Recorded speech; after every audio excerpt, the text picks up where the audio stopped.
साथियों, बच्चे आप लोग कैसे हैं? उम्मीद है कि अच्छे ही होंगे। बच्चे, अब आप लोगों के लिए नौकरी लायक मैं कुछ विशेष पढ़ाई पढ़ाने जा रहा हूँ, जो हर कॉम्पिटिशनों में पूछता आ रहा है। और इन्हीं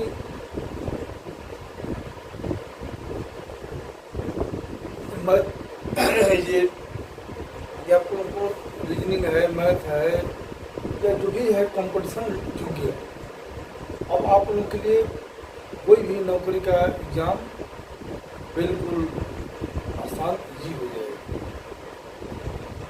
तो मैं आज रीजनिंग के संबंध में आप लोगों को कुछ बताने जा रहा हूँ। और रीजनिंग जितने प्रकार का होता है, अगर आप लोग उसको समझ गए तो समझिए कि रीजनिंग में तो काम क्लियर है। ऐसे ही बारी बारी से हर चैप्टर को, हर पार्ट को ट्रिकली विधि से समझने का आप लोग प्रयास कीजिए, और हम समझाने का प्रयास करेंगे। और गारंटी है कि अगर ध्यानपूर्वक आप लोग समझ गए तो कोई भी कंपटीशन आप लोगों के लिए आसान है। मैं आज रीजनिंग के संबंध में एक पार्ट चैप्टर स्टार्ट कर रहा हूँ, जो कि डाइस से संबंधित है। डाइस या पासा जो है, ये हर कंपटीशनों में पूछता है, और इसमें बच्चे जो है गलत जवाब दे देते हैं, और उस गलत के कारण वे कंपटीशन में सफल नहीं हो पाते हैं। तो कंपटीशन में बिल्कुल सफल होने के लिए मैं 100% गारंटी देता हूँ कि अगर जो बच्चे इस वीडियो को देख लेगा तो समझिए कि डाइस का कोई भी परेशानी, प्रॉब्लम जो है वो हल हो जाएगी और समस्या नहीं रह जाएगी। यानी जो भी रीजनिंग में जितने भी प्रकार के हैं, वो रीजनिंग के हर प्रकार को मैं बिल्कुल ईजी और ट्रिकी विधि से ऐसे बताऊंगा कि आप सेकंड सेकंड में हल कर सकते हैं और फिर अगले क्वेश्चन पर आप पढ़ सकते हैं। तो चलिए, मैं डाइस के संबंध में कुछ बताने जा रहा हूँ, ऐसा चीज़ जो कि आप कभी भूल नहीं सकते हैं, करते दम तक याद है। और सबसे मेन चीज़ है कि कोई भी पढ़ाई पढ़ता है तो ये चाहता है कि नहीं, कम से कम हम अपने पैर पर खड़ा हो जाए, कम से कम अपने कोई सरकारी जॉब प्राप्त कर लें। तो ये जॉब को प्राप्त करने का ये आसान तरीका है, आसान विधि है, जिसके माध्यम से आप लोग कोई भी कंपटीशन बैठिएगा तो रीजनिंग से संबंधित या मैथमेटिक्स के कोई भी चैप्टर संबंधित कोई भी क्वेश्चन आए, आप लोग बिल्कुल आसानी से कर लीजिए। चलिए, आज मैं पास से संबंधित बता रहा हूँ। अगर आप लोग चैनल पर नए हैं तो सब्सक्राइब अवश्य कर दीजिएगा, एवं लाइक एवं बेल आइकन दबाना मत भूलिएगा। और शेयर भी कीजिए, क्योंकि शेयर करने से ये जो ट्रिक है अन्य बच्चों को भी समझने का मौका मिलेगा। अगर कहीं वो भी समझ करके अपने जीवन को सफल बना लें तो इसमें आपका भी भला ही। तो देखिए, मेरा उद्देश्य है कि कोई भी बच्चे, हर बच्चे, नौकरी तो आज के समय में बिल्कुल आसान हो गया है। बस यही ध्यान देना है कि हर चैप्टर को थोड़ा ढंग से समझना है और समझने का प्रयास करना है, जो कि सेकंड सेकंड में हल करने का रास्ते बताए जा रहे हैं। आप लोग को इतना तरीका से रास्ता बताऊंगा कि आप लोगों के लिए कंपटीशन बिल्कुल आसान हो जाएगा। चलिए, मैं रीजनिंग से संबंधित पासे का खेल, पासे से संबंधित, डाइस से संबंधित आप लोगों की समस्या को मैं हल कर देता हूँ। तो देखिए, डाइस दो प्रकार का होता है। एक होता है standard dice,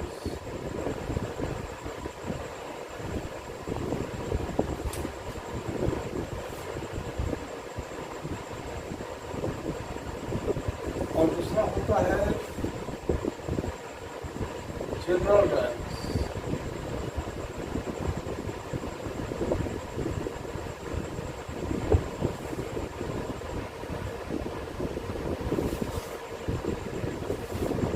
standard dice, general dice. Standard dice का मतलब मानक, उसका हिंदी होता है मानक पासा।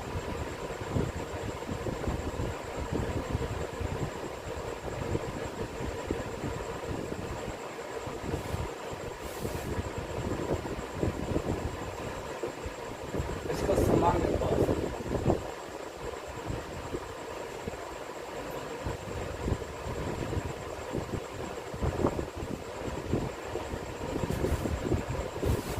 ये दो तरह के डाइस से संबंधित क्वेश्चन दो प्रकार से पूछा जाता है। मतलब कि क्वेश्चन तो आता है, लेकिन उसके प्रकार को विद्यार्थी से समझेगा ये किस प्रकार की है। दो प्रकार में अगर आप प्रकार के बारे में समझ गए कि पहचान गए कि नहीं ये स्टैंडर्ड है या जनरल है, तो आप आसानी से उसको हल कर सकते हैं। पहले पहचानना है, जब तक पहचान में नहीं आएगा आप लोग उसका हल नहीं कर सकते। चलिए, मैं पहले फर्स्ट आप लोगों को स्टैंडर्ड डाइस के बारे में बता रहा हूँ। इसके लिए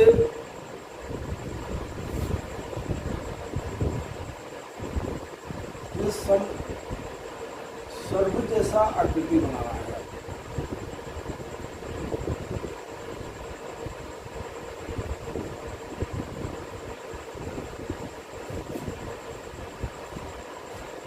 अब इसमें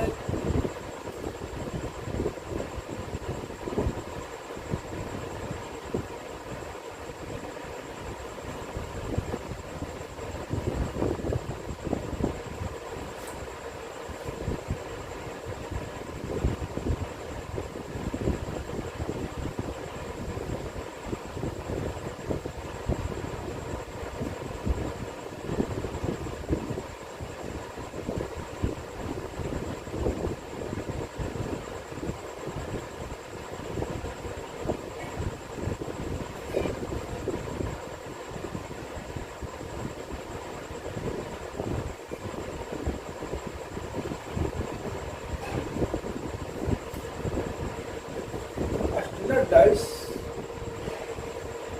इस प्रकार है।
ये है स्टैंडर्ड डाइस। स्टैंडर्ड डाइस में आप लोगों को ये ध्यान देना है कि किसी भी दो फलकों का जोड़फल 7 नहीं होना चाहिए। 5 3 8, 5 2 7, 6 और 4 10, 6 और 3 9, 4 3 7 यहाँ पर आ रहा है। चलिए इसको हम 1 करेंगे, दिया जाए 2 करेंगे। 6 2 8 4 2 6, यानी जब दो फलकों का जोड़फल साथ नहीं आ रहा है तो समझिए कि वो स्टैंडर्डाइज। स्टैंडर्डाइज का मतलब होता है कि जो दिखाई दे रहा है तीनों फलक, उनमें किसी भी दो फलक का जोड़फल जो है 7 नहीं आना चाहिए। अगर इन दोनों का जोड़फल 7 आ गया तो वो स्टैंडर्ड में नहीं है। तो स्टैंडर्डाइज के लिए अगर उनका जोड़फल 7 नहीं आ रहा है तो समझ लीजिएगा स्टैंडर्ड। अगर उनका जोड़फल 7 आ गया तो स्टैंडर्ड नहीं है, वो जनरल में आ जाएगा। मैं जनरल भी इसके बाद बताऊंगा, लेकिन अभी आप लोग को स्टैंडर्डाइज के बारे में। तो स्टैंडर्डाइज में जब पहचान में आ गया कि ये स्टैंडर्डाइज है, इसको हम कैसे हल करेंगे। इसको हल करने का देखिए, जब इस तरह से दे देगा, कहेगा कि 5 के ऑपोजिट साइड में क्या है, 5 का ऑपोजिट साइड में क्या है। तो इसमें क्या होता है, इसमें आप किसी भी दो फलकों का जो 7 तो नहीं होगा, लेकिन इसका स्टैंडर्ड की एक विशेषताएं होती है, इसके ऑपोजिट साइड का जोड़फल 7 होता है। जब हमें स्टैंडर्ड मालूम हो गया तो हम आराम से ऑपोजिट साइड निकाल सकते हैं। तो 5 का ऑपोजिट साइड 1 होगा, 2 होगा। क्यों?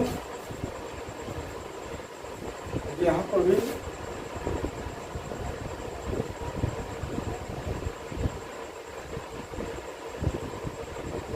मिलना नहीं चाहिए, 7 नहीं होना चाहिए, क्योंकि यहाँ पर 7 हो रहा है।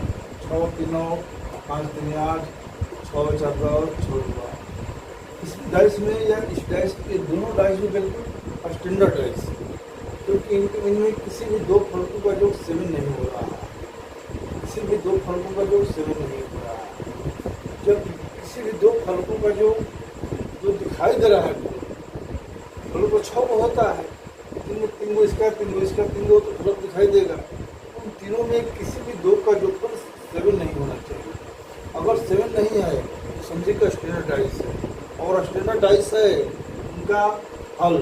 कोई भी पूछेगा कि 5 का ऑपोजिट क्या होगा, तो इनके एक नियम है कि स्टैंडर्डाइज में आमने सामने का जोड़फल 7 होता है।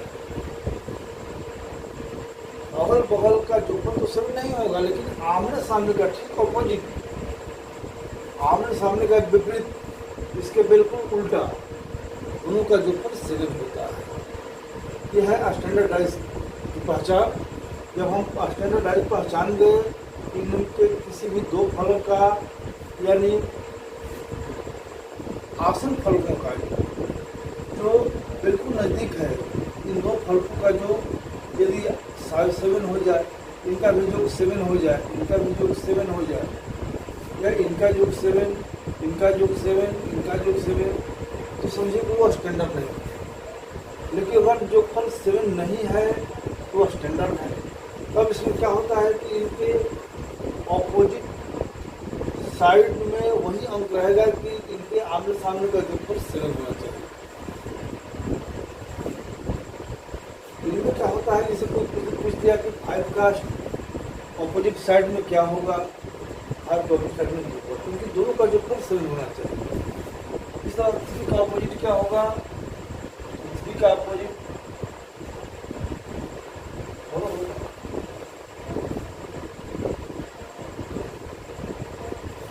6 का ऑपोजिट क्या होगा, तो 6 का ऑपोजिट 1।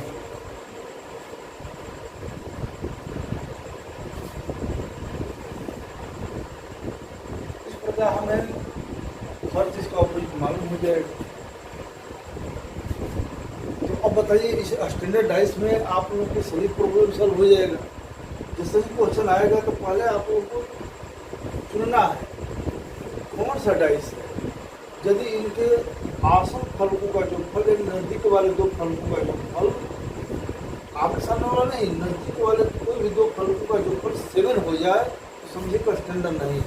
अगर 7 नहीं दिखाई दे रहा है इसमें किसी का 2 का जो फुल 7 नहीं दिखाई दे रहा है वो स्टैंडर्ड है। जब स्टैंडर्ड हो गया, इसके ऑपोजिट साइड का जो फुल 7, इधर अगर 2 है उसके ठीक ऑपोजिट साइड में 5, इधर अगर 6 है इसके ठीक नीचे निचला साइड में 1, यहाँ 4 है इसके ऑपोजिट साइड में 3, यहाँ 3 है तो 4 होगा, 5 है तो 2 होगा। तो आराम से आप स्टैंडर्ड डाइस का हल कर सकते हैं। ये डाइस वाली जो समस्या है आप लोगों के लिए आसान हो जाएगा। चलिए अब हम जनरल डाइस के बारे में बताएं।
चलिए इस डाइस पर ध्यान दीजिए।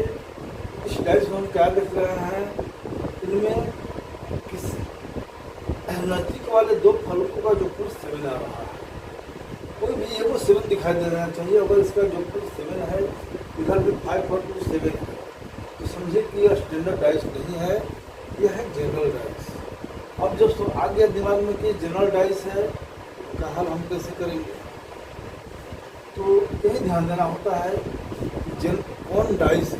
जब हमें समझ में आ जाएगा कि वो जनरल है या स्टैंडर्ड है, तो हम उसको आसानी तरीका से हल कर सकते हैं।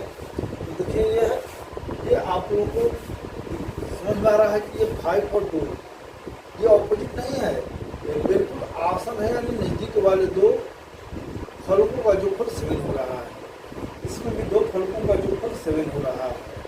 तो समझिए कि जब 2 फलकों का जो फल 7 हो रहा है, तो ये स्टैंडर्ड ये जनरल डाइस है। अब हमें समझना है कि जब जनरल डाइस है, इसका हल हम कैसे करेंगे। तो इसके लिए आप लोगों को ये देखना है कि इसमें कोई कॉमन है। अगर कॉमन का मतलब होता है कि जो दोनों में, अगर ये देखिए कॉमन, इसमें अगर कॉमन एक संख्या है तो बहुत अच्छा है। अगर एक से अधिक है, 2 अगर कॉमन है तो और भी अच्छा है, उसमें टेंशन लेने की जरूरत नहीं है। अभी हमें दिखाई दे रहा है कि 5 इसमें कॉमन है। जब 5 कॉमन है तो देखिए हम यहाँ से लिखते हैं, पहले हम इनको लिख लेंगे 5। अब ये हम कैसे लिखेंगे, तो घड़ी के, जैसे घड़ी की जो सुई चलती है, घड़ी का जो सुई चलती है, घड़ी का सुई ऑपोजिट जैसे से घूम रहा है, उसकी दिशा में हम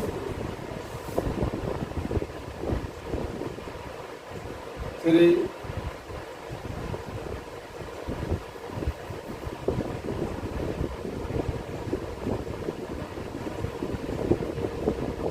तो 5 में है तो 3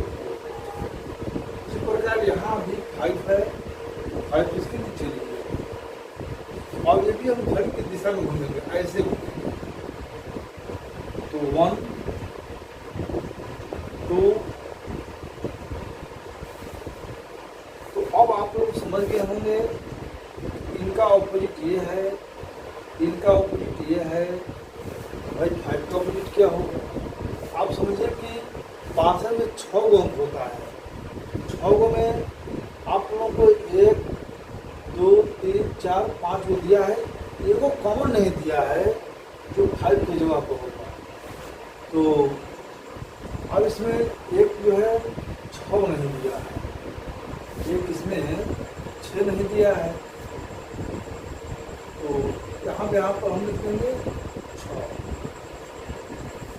तो 4 का अपोजिट 2, 3 का अपोजिट 1 और 5 का अपोजिट 6।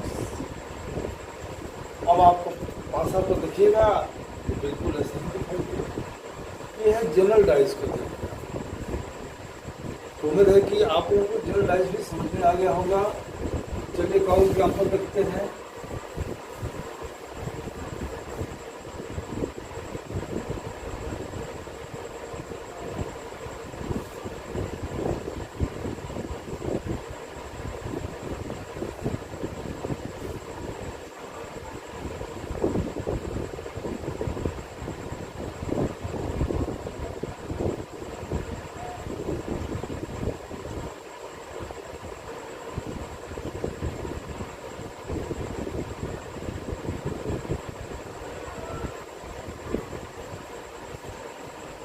अब इस पासा को आप देख रहे हैं, ये पासा में भी आसन 2 फलकों का जोड़फल 7 है, इसमें भी 2 फलकों का जोड़फल 7 है। तो 7 है तो एकदम क्लियर है कि जनरल डाइस। तो जनरल डाइस है तो हम इसका हल बस वही नहीं है, उसी सिस्टम पर करेंगे। तो अब इसमें हमको देखना है कि इसमें कॉमन कौन है, क्योंकि इसमें कॉमन 2 हुए, ये दोनों कॉमन है, ये कॉमन है और ये कॉमन है। जब सिंगल कॉमन रहता है तो आसान है, और जब डबल कॉमन रहेगा तो और भी आसान हो गया। कैसे आसान हो गया?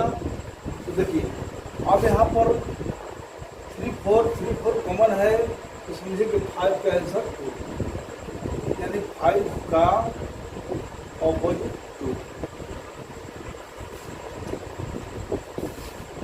बिल्कुल आसान तरीके से समझ में आ गया आप लोगों को।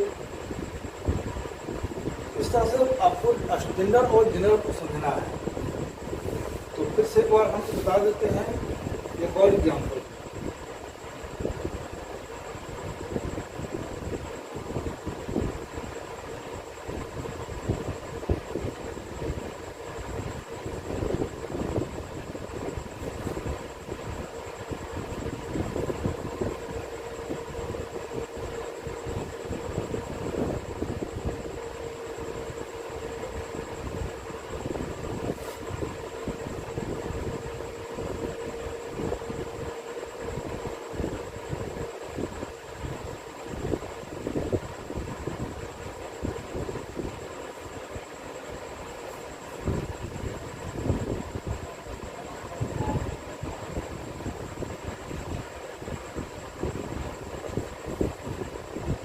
ये पासा में हम लोग देख रहे हैं 5 1 6, 3 1 4, 5 3 8, 4 2 6, 4 1 5, 5 2 1।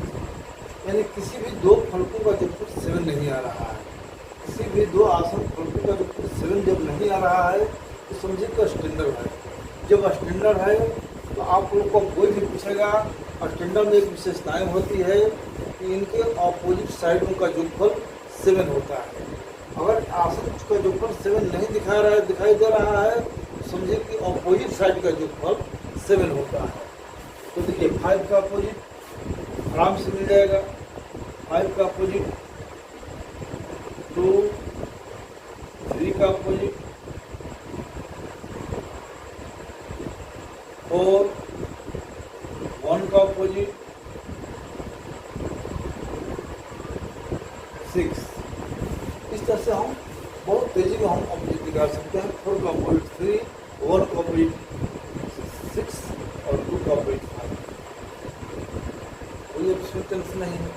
आप लोग समझ गए होंगे कि स्टैंडर्ड डाइस क्या है, जिनके किसी भी दो आसन फलकों का जो फल 7 नहीं होना, जो दिखाई दे रहा है उनमें से किसी भी दो का जो फल 7 नहीं होना चाहिए। जब 7 नहीं होगा तो गारंटी है कि इनके अपोजिट साइड का जो फल 7 होता है। हम सब समझ गए। चलिए एक बार और एग्जाम्पल देखते हैं जनरल डाइस।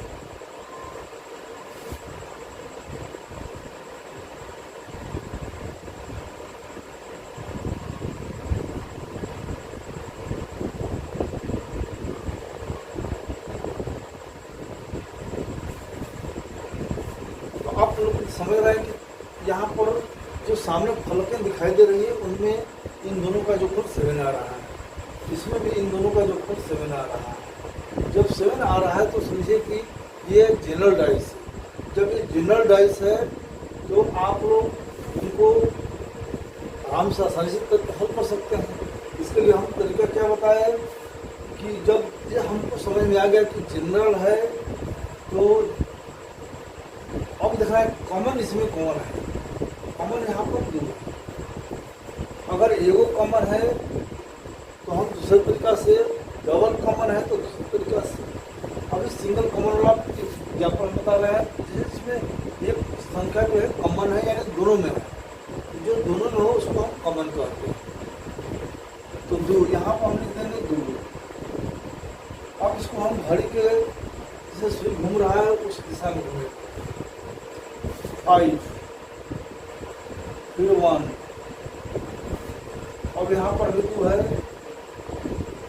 फिर घड़ी की दिशा में घूमते जाएंगे। 4 3 इनका अपोजिट ये हो गया, इनका अपोजिट ये हो गया और इनका भी अपोजिट होगा। लेकिन अब देखना है तुम्हें 2 का अपोजिट तो 2 होगा नहीं। तो अब देखना है कि इनमें जो पासे में जो 6 अंक होता है, 6 में यहाँ पर 1 2 3 4 5 को दिया हुआ है। तो भाई छठा कौन है? छठा इसमें 6 नहीं दिखाई दे रहा है। इसका मतलब कि एगो इनके जगह पर 6 है।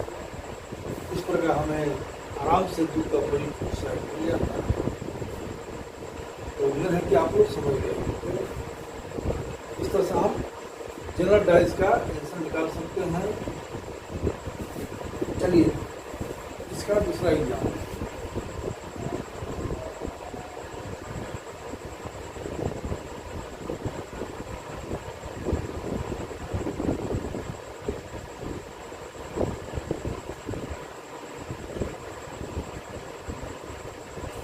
अब हम यहाँ पर क्या देख रहे हैं कि 4 और 3 7, 4 और 3 7 और इसमें 2 संख्याएं कॉमन दिखाई दे रहा है। जब एक संख्या कॉमन रहेगा तो अभी हम जो बताएं उसके नियम से अपोजिट साइड में घूमते जाना है, कि घड़ी के दिशा में घूमते जाना है। लेकिन जब 2 को कॉमन दिखाई देगा तो इसमें कॉमन कौन है? 4 और 2 4 और 2। अब पूछेगा कि 2 का अपोजिट क्या होगा, तो गारंटी हो गया 2 का अपोजिट। इस तरह से हम अपोजिट निकाल सकते हैं। जैसे अब अभी हम नियम बताए कि इसमें कॉमन है।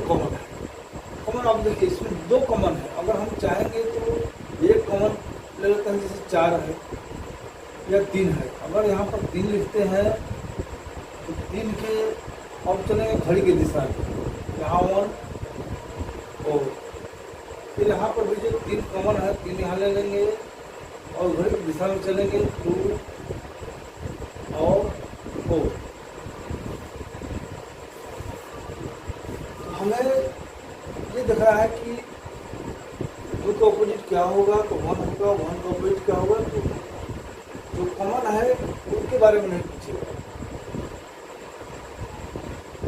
केवल बस जो कॉमन नहीं है उनके बारे में पूछेगा। इस तरह से हम पता लगा सकते हैं। तो उम्मीद है कि आपको तो समझ में आ गया होगा कि स्टैंडर्ड डाइस और जनरल डाइस। आज के बाद आप लोगों की समस्या डाइस संबंधित समाप्त हो गया। और एक और मैं वीडियो लेकर आऊँगा जो आप लोगों के लिए गैस से संबंधित कुछ क्वेश्चन करवाऊंगा जो परीक्षा में पूछा हुआ है, और आप लोग बिल्कुल आसानी से समझ में आ जाएगा कि नहीं वो कैसे क्वेश्चन हल हो जाता है। चलिए, जय हिंद, जय भारत। अगले होगा।